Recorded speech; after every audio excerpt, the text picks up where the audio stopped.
ঢাকা বিশ্ববিদ্যালয়ে ছাত্র সংসদ নির্বাচনকে ঘিরে শুরু হয়েছে আনুষ্ঠানিক প্রচার। তবে উৎসবমুখর আবহের পাশাপাশি আচরণবিধি কঠোরভাবে প্রয়োগের ঘোষণা দিয়েছে নির্বাচন কমিশন। মোতায়েন থাকবে সেনাবাহিনী। বিস্তারিত জানাচ্ছেন মুনিয়া জ্যোতি। প্রায় এক যুগ পর অনুষ্ঠিতব্য ডাকসু নির্বাচনে আজ থেকে শুরু হলো আনুষ্ঠানিক প্রচার।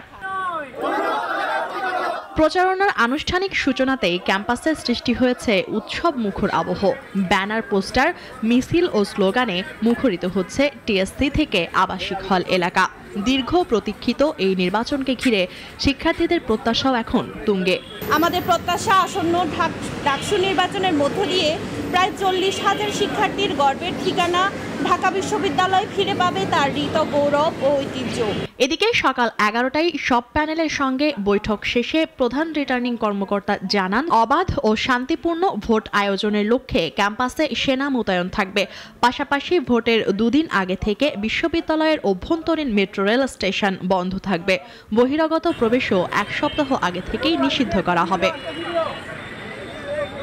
আচরণবিধি ভঙ্গ হলে প্রার্থীদের বিরুদ্ধে তাৎক্ষণিক ব্যবস্থা নেওয়া হবে বলেও সতর্ক করেন প্রধান রিটার্নিং কর্মকর্তা। ভোট দান সম্পন্ন হওয়ার পরে ভোট কেন্দ্রগুলো আর্মি দ্বারা কর্ডন করা হবে। ডাকসু নির্বাচন শুধু নেতৃত্ব বাছাইয়ের প্রক্রিয়া নয়, বরং বিশ্ববিদ্যালয় জুড়ে গণতান্ত্রিক সংস্কৃতির গুরুত্বপূর্ণ অনুশীলন। তবে আচরণবিধি মেনে নির্বাচন আয়োজন এখন বড় চ্যালেঞ্জ।